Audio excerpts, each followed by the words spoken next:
tout le monde. Simon Villeneuve à l'appareil, votre Wikimédien en résidence pour ce Wikiton 2021.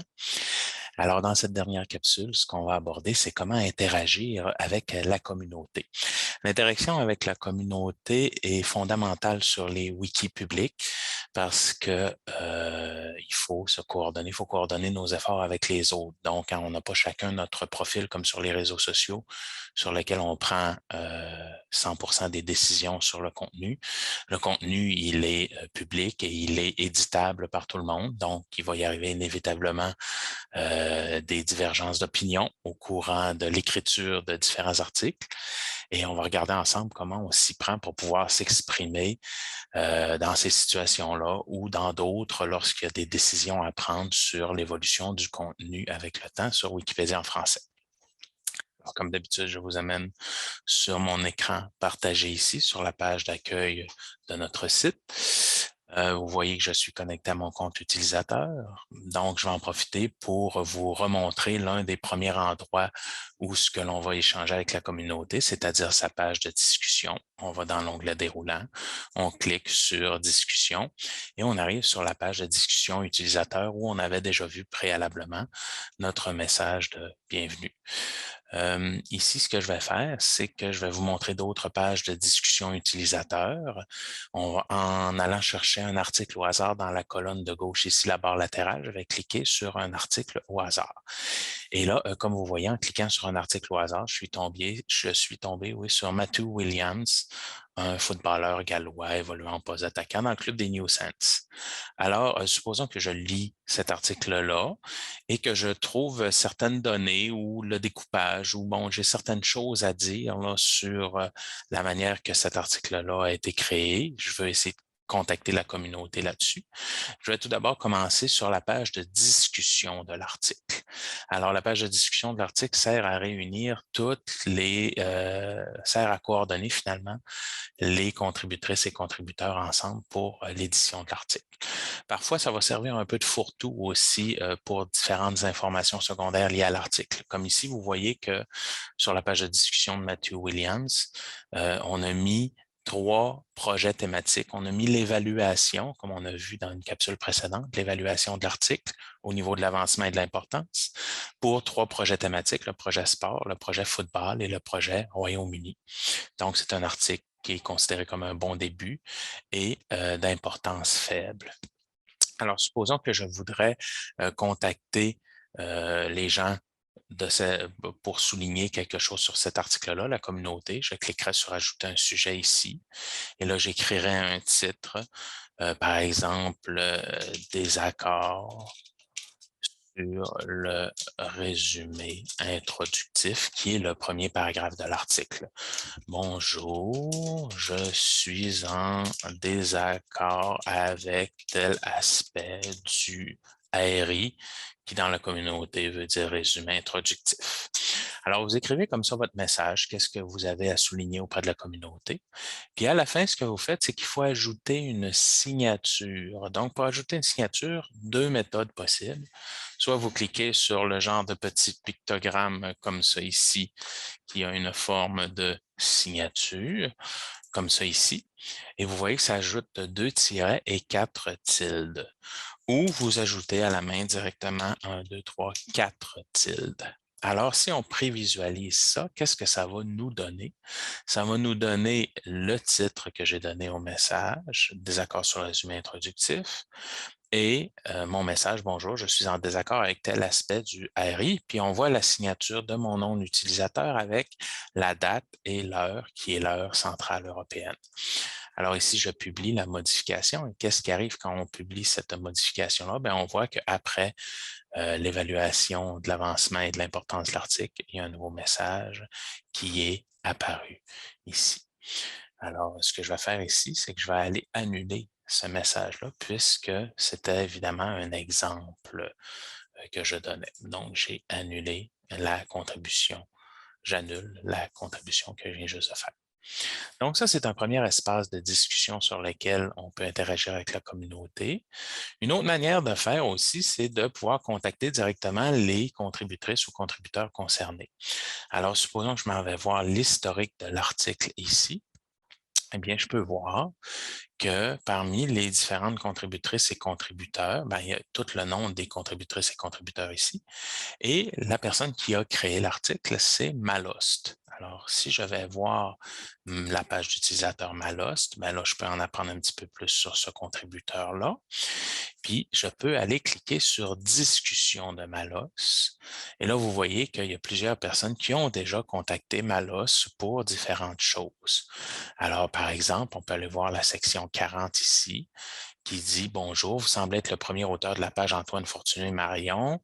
Puis là, on voit que quelqu'un pose des questions à propos d'une contribution qui a été faite par Malost sur cette page-là.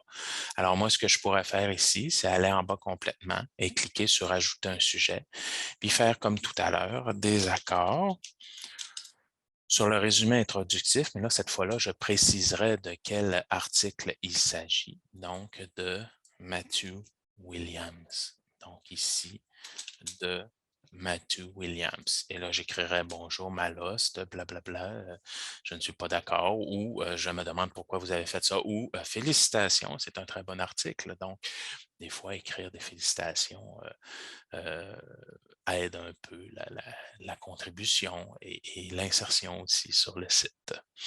Donc, ça, c'est une deuxième manière de communiquer, soit sur la page de discussion d'un utilisateur, ou directement sur la page de discussion d'un article. Sinon, je vais vous montrer deux autres espaces où on peut communiquer.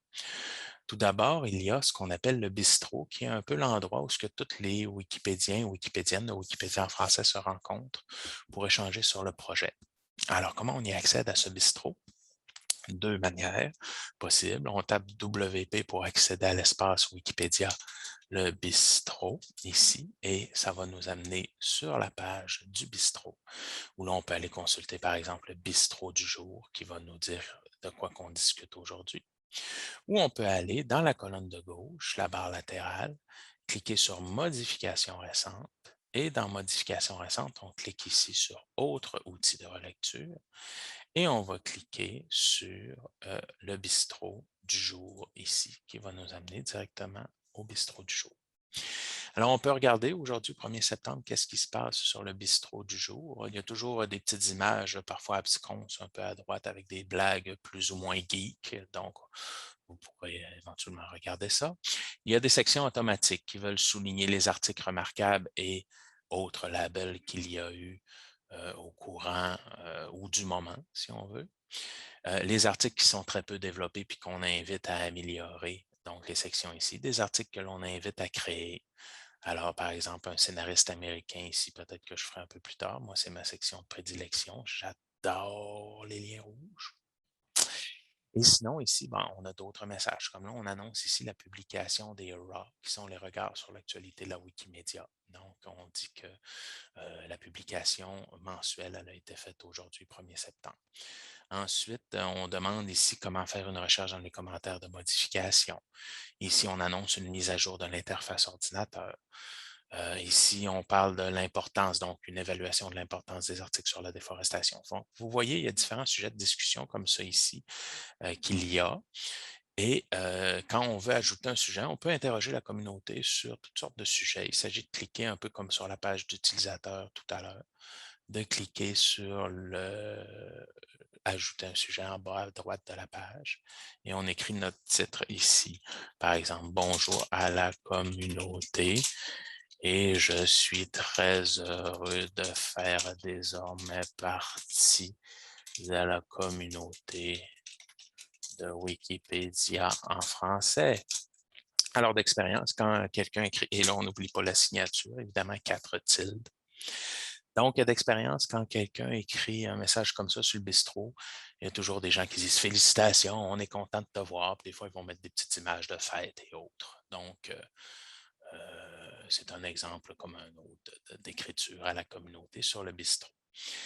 Sinon, dernier espace que je veux vous montrer pour ce qui est d'interagir avec la communauté, c'est différents espaces thématiques. Donc, par exemple, on va aller voir le projet thématique Québec qu'on a déjà regardé ensemble dans les capsules précédentes. Et quand on va sur le projet Québec, si on clique sur la page de discussion, ben là, on va avoir des discussions qui sont spécifiques à la thématique du Québec. Donc, comment on essaie de développer les articles. Par exemple, l'article sur Joyce Echaquan est intitulé dernièrement Décès de Joyce Echaquan. Et là, on se demandait s'il ne fallait pas renommer en Joyce Echaquan tout court, par exemple. Alors, on a eu des discussions là-dessus. On a d'autres discussions, par exemple, Kamouraska. Il y a quelqu'un qui a remarqué sur Wikimedia Commons que des images de Kamouraska étaient systématiquement supprimées parce que la personne qui voulait les supprimer considérait que ce n'était pas représentatif de la région. Alors là, il s'interroge là-dessus. Puis il y a des personnes qui lui répondent en donnant des exemples d'images et tout. Sinon, je vous invite aussi à aller voir la section dérive sur l'article autochtone d'Amérique, où là, vous avez l'exemple d'une friction qu'il va y avoir entre différentes sous-communautés de Wikipédia en français. Alors, l'article autochtone d'Amérique s'appelait, par exemple, Amérindien jusqu'à tout récemment.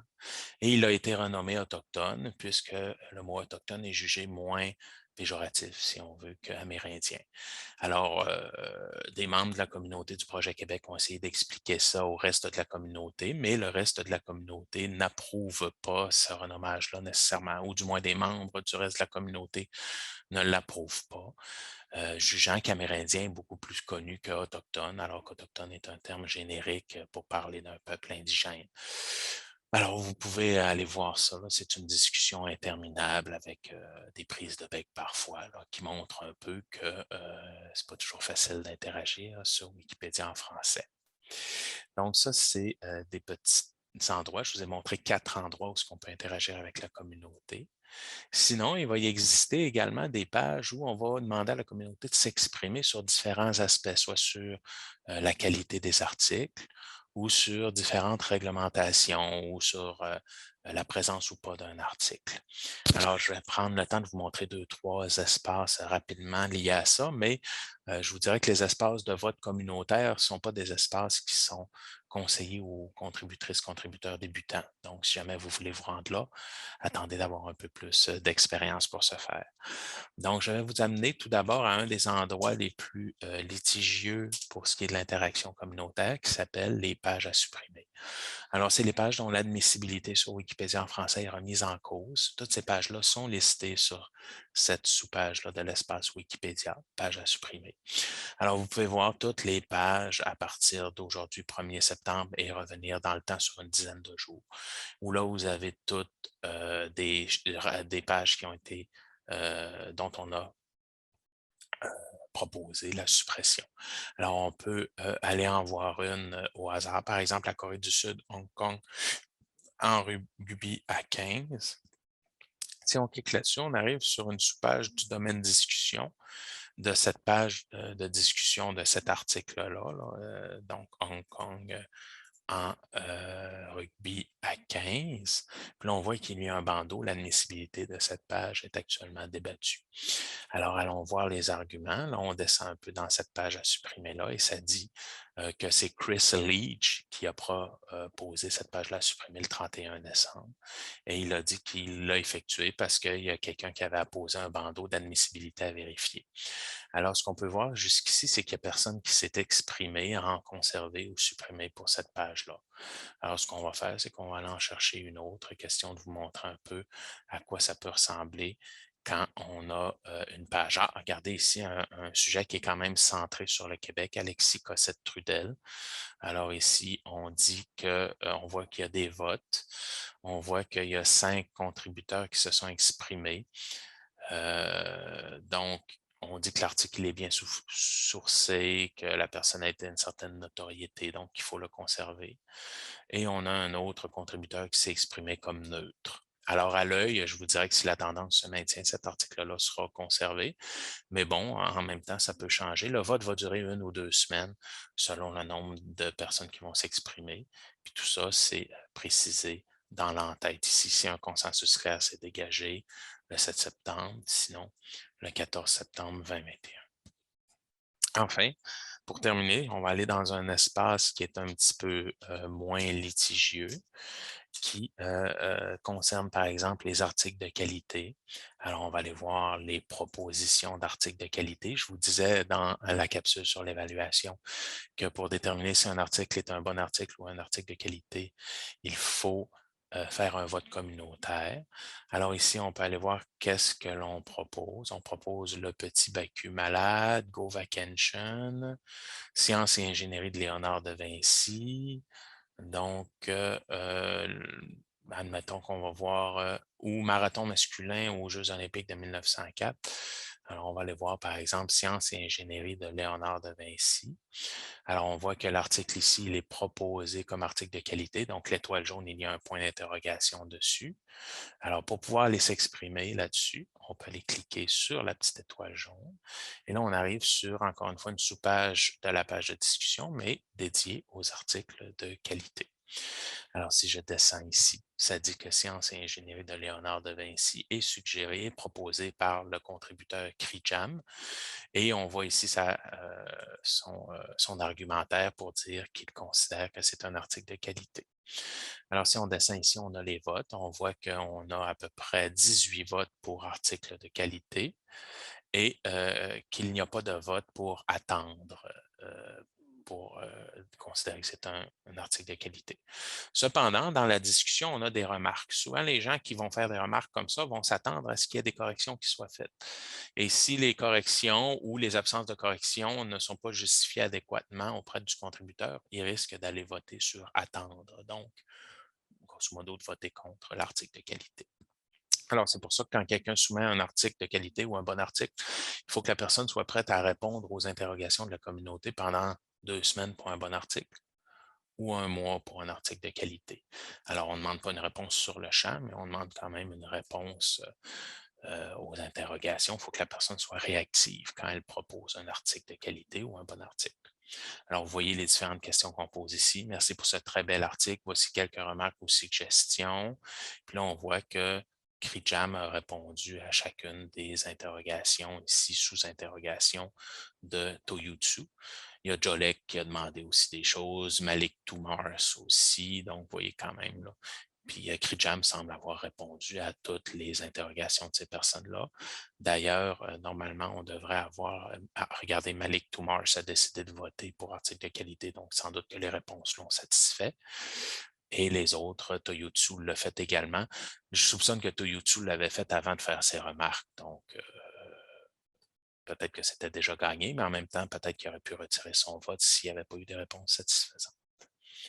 Alors voilà, c'est ce que je voulais, c'est là-dessus que se terminent nos capsules, puis c'est ce que je voulais vous montrer sur les différents endroits où on peut interagir ou voter sur la communauté de Wikipédia en français. Ça termine notre série de 8 capsules pour ce Wikiton. J'en profite pour vous terminer en vous montrant une ressource au cas où vous aimeriez en savoir plus. Vous pouvez tout simplement taper dans Google, vous pouvez aller consulter le livre, le manuel que j'ai publié concernant Wikipédia.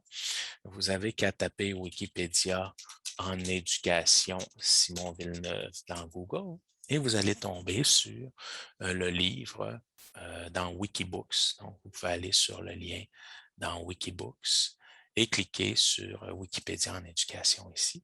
Ça va vous amener sur un livre où je décris un peu en détail ce que vous avez vu partiellement ou rapidement dans les 8 capsules que je vous ai présentées précédemment.